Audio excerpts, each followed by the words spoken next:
বাঁচিয়ে দিল বৃষ্টি। অবশেষে 1 পয়েন্ট এলো কলকাতা নাইট রাইডার্সের ঘরে। আসুন পুরোটা জেনে নিই।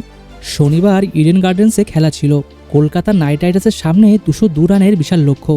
অধিনায়ক রাহানে আর তার দল পাঞ্জাবের বিরুদ্ধে জয়ের জন্য নামলেও কেকেআরের ব্যাটিং ফর্ম একদমই নিশ্চিত ছিল না।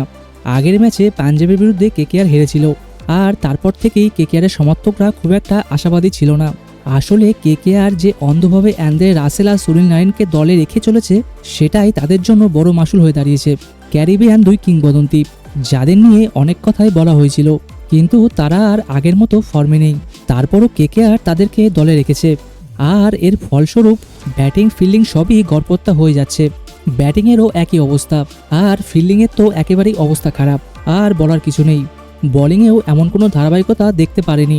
অন্যদিকে পাঞ্জাব কিংস ছিল দুরন্ত ফর্মে। ওপেনার প্রভসিমরন সিং ও প্রিয়াংশ আরিয়া কেকেআরের বোলারদের মুখে মুখে দারুণ আক্রমণ করেছিলেন। খেলার প্রথম থেকেই তারা রান তুলে চলে।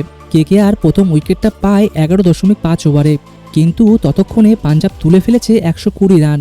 তবে একটা প্রশ্ন থেকেই যায়, রাসেল উইকেট পাওয়ার পরেও তাকে কেন বোলিংয়ে আনা হলো না? সবার বুঝতে পারা উচিত ছিল যে এমন সিদ্ধান্ত নিলে বিপদ আসতে পারে। আরও খারাপ দিক হলো কেকেআরের ফিল্ডিং।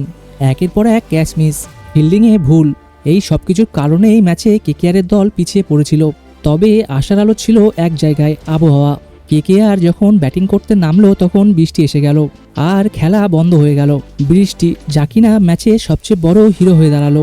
ম্যাচটি পরিত্যক্ত ঘোষণা করা হলো রাত 11টায়, আর কেকেআর এমন অবস্থায় 1 পয়েন্ট নিয়ে মাঠ ছাড়লো। যদি পুরো ম্যাচটা হতো তাহলে কি কেকেআর জিততে পারতো তা বলা কঠিন। তবে প্রকৃতির দয়ায় প্লে অফে খেলার আশা বেঁচে রইল। শেষ পর্যন্ত কেকেআর 1 পয়েন্ট নিয়ে মাঠ ছাড়লো এবং তাদের আশা বেঁচে থাকলো। পাঞ্জাবের পরের ম্যাচগুলোর দিকে নজর থাকবে, আর কেকেআরকে নিজেদের দলে কিছু পরিবর্তন করতে হতে পারে। তবে চলুন আশা করি পরের ম্যাচে কেকেআর আরও শক্তিশালী হয়ে ফিরবে। ভিডিওটি আপনাদের কেমন লাগলো অবশ্যই কমেন্টে জানাবেন, এবং লাইক ও সাবস্ক্রাইব করতে ভুলবেন না। আসুন দেখা হচ্ছে আরেকটি নতুন ভিডিওতে।